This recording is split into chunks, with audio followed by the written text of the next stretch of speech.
रुद्र और मुकेश तीनों अपने काम से घर वापस लौट रहे थे, पर आज उन तीनों को कुछ ज़्यादा ही लेट हो गया था। इसलिए मुकेश थोड़ा डर रहा था, क्योंकि उनके गांव के आसपास से लोग रहस्यमय तरीके से गायब हो रहे थे और उनके गांव का रास्ता भी जंगल से होते हुए गुजरता था, जो कि रात में काफ़ी सुनसान हो जाता था।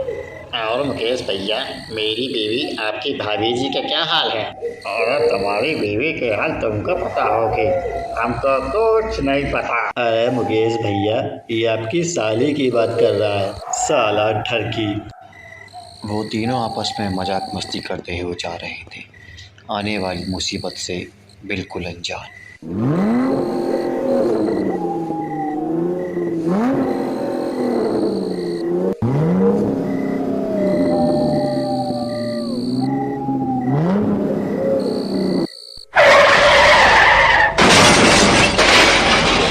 अरे वाह, आज 3 बकरे मिल गए बलि के लिए।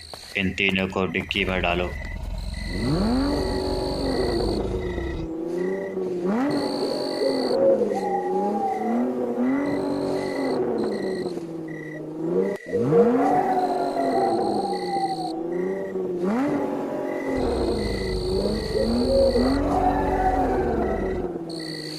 काफ़ी देर बेहोश रहने के बाद अब फाइनली रुद्र को होश आ चुका था और उसने होश आते ही खुद को बहुत अजीब जगह पर पाया, जो कि काफ़ी डरावनी थी। होश आते ही उसे सबसे पहले अपने दोस्तों का ख्याल आया और उसने देखा वो दोनों बाजू में ही बेहोश पड़े थे। तभी उसने उन दोनों को आवाज़ देकर उठाया। अब उन दोनों के भी होश आ चुका था, पर उन्हें ये बात समझ नहीं आ रही थी कि वो कहाँ पर हैं और उन्हें यहाँ क्यों लाया गया है। इससे पहले वो कुछ समझ पाते, वहाँ एक जोरदार आवाज़ हुई। वो आवाज़ इतनी ज़ोरदार थी कि उन तीनों का खड़े खड़े ही मुंह निकल गया।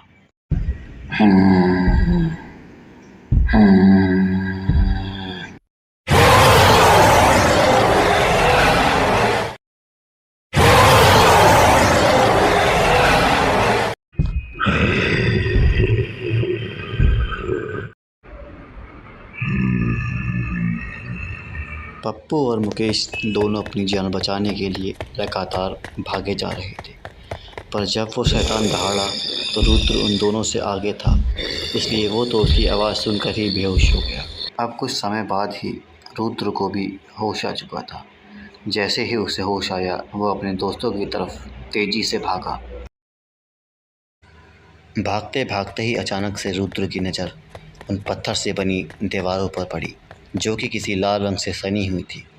उसे ये देखते ही समझ आ गया कि वो कोई रंग नहीं बल्कि इंसानी खून है। उस खून को देखते ही उसे अपने दोस्तों की और ज़्यादा चिंता होने लगी और वो उनको ढूंढने लगा। पप्पू और मुकेश दोनों उस राक्षस से बचकर बहुत देर से भागे जा रहे थे, पर अब भागने के लिए कोई रास्ता बचा ही नहीं था। मुकेश और पप्पू बुरी तरीके से फंस चुके थे, इसलिए वो दीवार पर चढ़ने की कोशिश करने लगे, पर अब वो इसमें भी नाकाम हो चुके थे। वो राक्षस पप्पू और मुकेश को देखकर जोर जोर से हंस रहा था, मानो जैसे ये उसके लिए कोई खेल हो। तभी रुद्र भी वहां आ गया और उस राक्षस को एक जोरदार घूंसा मारा। बस अब बहुत खेल हो गया, मरने के लिए तैयार हो जाओ। कहाँ मर गया था? इतना समय क्यों लग गया तुझे? बलि देने में पहले ही बहुत देर हो चुकी है। चल अब इन तीनों पर नजर रख। बस इतना बोलते ही वो राक्षस बगल में लगी तस्वीर की तरफ आंखें बंद कर कर कुछ मंत्र पढ़ने लगा और तभी अचानक से एक रोशनी रुद्र के सामने आई।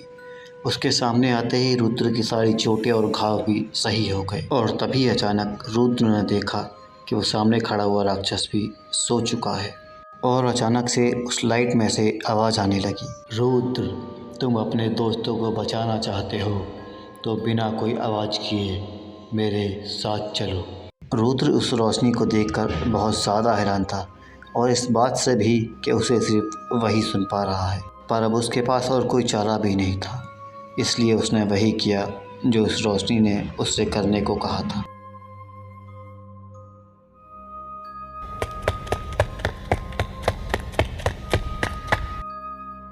रुद्र लगातार उस रहस्यमय रोशनी का पीछा कर ही रहा था, पर तभी अचानक से अब उस रोशनी की रफ्तार धीमी हो चुकी थी और वो एक दरवाजे के पास आकर रुकी। अब उस रोशनी ने रुद्र को अपने साथ दरवाजे के अंदर आने को कहा। रुद्र को पहले तो थोड़ा संकोच हुआ, पर फिर उसने सोचा, हे भगवान, कहाँ फंस गया। पीछे जाऊंगा तो वो राक्षस मार देंगे और मेरे दोनों दोस्त भी उनके पास हैं। इसकी बात माननी ही पड़ेगी, मेरे पास और कोई चारा नहीं है। बस इतना बोलते ही रुद्र उस दरवाजे के अंदर चला गया। रुद्र जैसे ही उस दरवाजे के पार आया, इस जगह को देखकर उसकी आंखें फटी रह गई। यहाँ पर तो एक अलग ही दुनिया थी।